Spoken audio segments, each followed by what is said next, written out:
Yo, what is going on, family? Welcome back to the channel, it's your boy, and if you know, it's time for our daily Kwababa recap. Grab your tea, grab your snacks, get comfortable, because today's episode was not playing around, okay?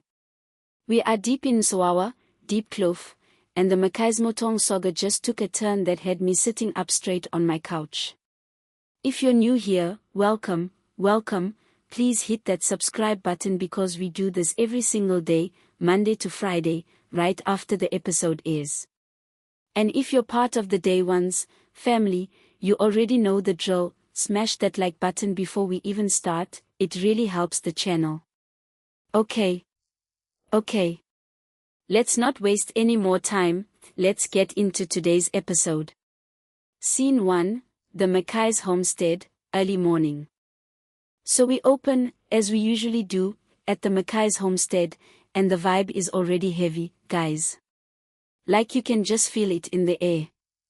Zwelakhe is up before everyone else, standing outside near where they held that ancestral Thanksgiving ceremony a few episodes back, and he's just staring. Not moving. And honestly, my heart went out to him a little bit, because we all know this man has been carrying the weight of his late father's traditional debt on his shoulders, and it is clearly eating at him. Now here's where it gets interesting. His mother comes outside to find him there, and she doesn't say anything at first, she just stands next to him. And then she drops this line that basically translates to some debts aren't paid with money, they're paid with sacrifice. Ooh. Chills, okay. Chills. Because we all know she's not just talking about the cattle or the money, she's hinting at something deeper, something she knows that Zwelakhe doesn't. And I'm sitting here like, ma'am, what do you know that we don't? Can we just talk about how good these older cast members are at delivering these loaded, cryptic lines? Every single time she opens her mouth I feel like I need subtitles for the subtext, not just the dialogue. Scene 2, the Motong house. Cut to the Motong house, and Bahumi is getting ready for the day, but she's clearly distracted. Her sister, the one who's been low-key suspicious of the whole Mambokazi family since episode 1, corners her in the kitchen and starts pressing her about the wedding. Like, are you sure about this, Bahumi? Are you sure you want to marry into a family with this much baggage? And listen, Bahumi does that thing she does where she gets defensive real quick, which, honestly, tells me she's not as sure as she wants everyone to believe. She says something like, love isn't about avoiding a family's problems, it's about facing them together. Very noble. Very romantic. But girl, I don't know, something in her eyes told a different story. I feel like Bahumi is trying to convince herself just as much as she's trying to convince her sister. Am I the only one picking up on that? Her sister isn't buying it either, and she throws out this line about how love doesn't erase debt, it just delays the collection. Chills again. This episode really said we're doing metaphors about debt today, and honestly, I'm here for it. Scene 3, the uncle returns. Okay, now this is where the episode really picks up, because remember that bitter uncle who caused chaos at the Thanksgiving ceremony? He's back, family. And this time he's not alone, he shows up at the homestead with what looks like documents. Legal documents. And immediately my alarm bells are going off because we all know paperwork in these shows never means anything good. He sits down with Zwelakhe's mother, uninvited, mind you, just makes himself comfortable, and starts talking about how the family legacy isn't just Zwelakhe's to inherit, that there are claims that go back generations, and that he has proof. Proof of what? He doesn't say yet, of course, because we can't get everything in one episode, they need us to keep coming back. But the way he smirks when he says it? Baby, that is not the face of a man who's bluffing. Zwelakhe walks in mid-conversation, and the tension in that room immediately spikes. You can see it on his face, this mix of anger and confusion, because he doesn't know what his uncle has, but he knows it's not good. There's a back and forth where Zwelakhe basically tells him to get out, that he won't be intimidated in his own father's house, and the uncle, calm as anything, just says, "This isn't about intimidation, nephew. This is about the truth catching up." And then he just leaves. Doesn't even finish the conversation. Just drops that bomb and walks out. I was yelling at my screen. Like, sir, you cannot just say the truth is catching up and walk out the door. That is rude. We need details. Scene 4, Zethu's subplot. Now let's talk about Zethu for a second, because her storyline this episode was honestly heartbreaking to watch. She's been trying to hold everything together, being the one everyone leans on, and today we finally see some cracks. She's at work, and she gets a phone call that clearly shakes her. We don't hear who's on the other end, we just see her face completely change. She goes pale, sits down slowly, and just says, barely above a whisper, "No, that can't be right." And then, nothing. The scene cuts away. Can you believe this? They really just left us hanging like that. I was screaming at my TV, like, no, come back, who was on the phone. What can't be right? If I had to guess, and I'm just speculating here, family, this is pure theory, I think this ties back to whatever the uncle has on the Mambokazi family. I think Zethu might already know a piece of the puzzle, and this phone call just confirmed her worst fear. That's my prediction, write it down. Scene 5, Kia and the secret meeting. Then we cut to Kia, and if you've been watching, you know Kia has been acting suspicious for like 3 episodes now, disappearing at random times, being cagey when people ask where she's been. Well, today, we finally get a clue.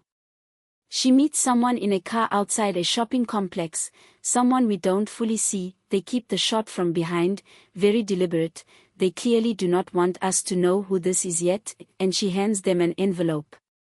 The person in the car says something like, once this is out, there's no taking it back, and Kia, looking absolutely terrified but also determined, says I know. But she deserves the truth, even if it destroys us. She deserves the truth even if it destroys us. Who is she, Kia?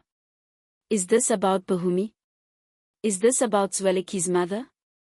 I have 3 different theories running in my head right now, and I need y'all to comment below with your predictions because I am not okay.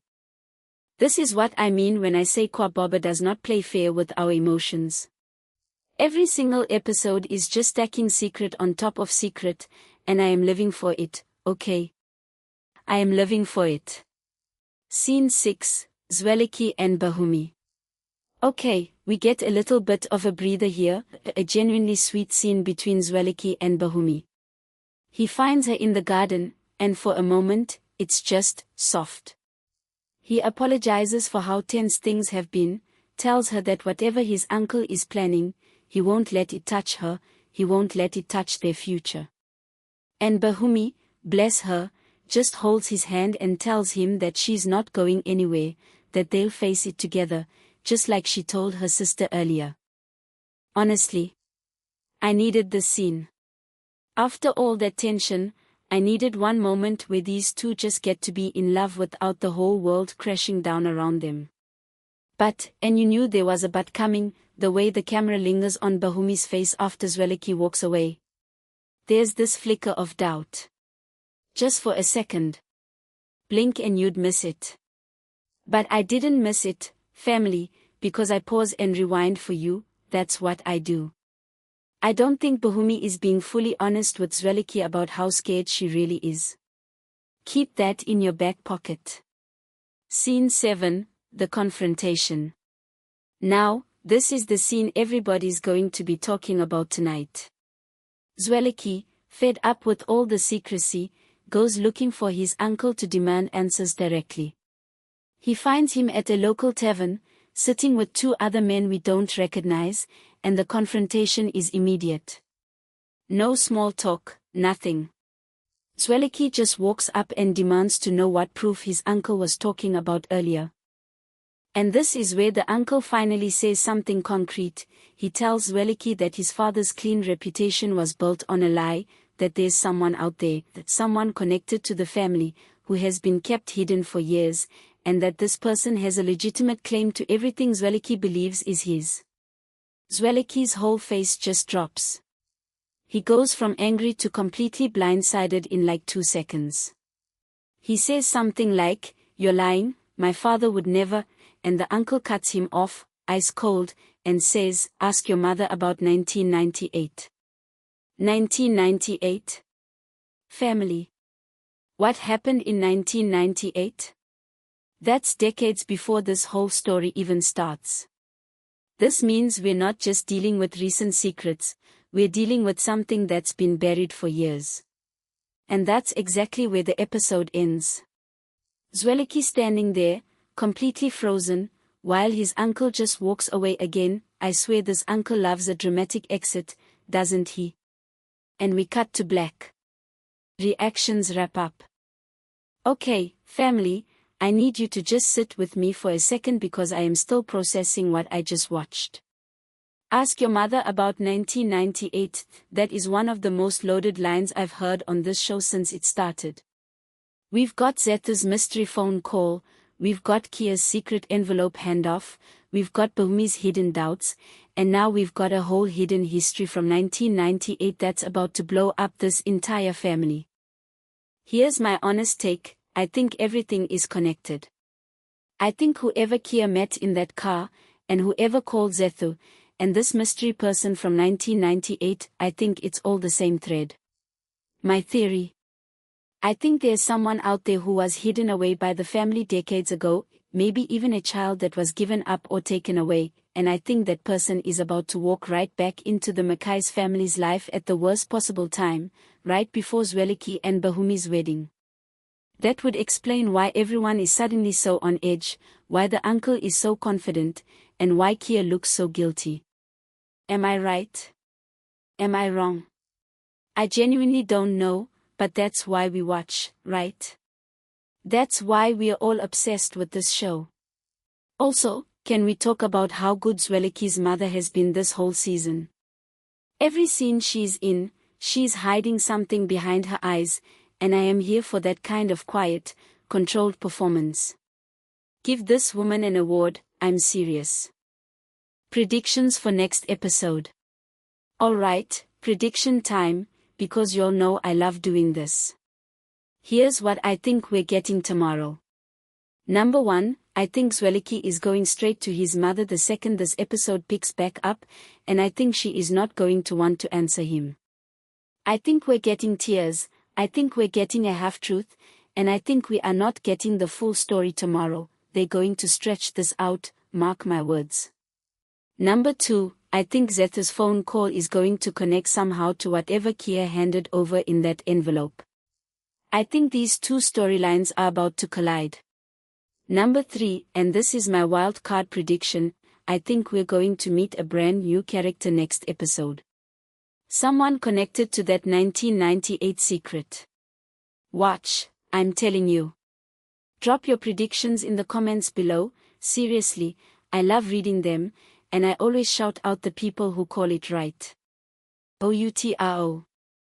Okay family, that's the recap for today. What an episode, honestly. Kwababa really said let's ruin everybody's evening with one line of dialogue, and they succeeded, because I am shook. If you enjoyed this recap, please hit that like button, it genuinely helps this channel grow. If you haven't subscribed yet, what are you doing? Hit that subscribe button, turn on notifications, because we are here every single day breaking down every single episode of Kwababa for you.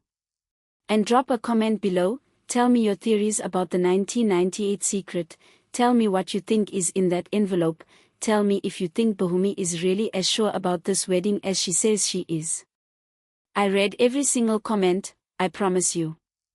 Alright family, that's me for today.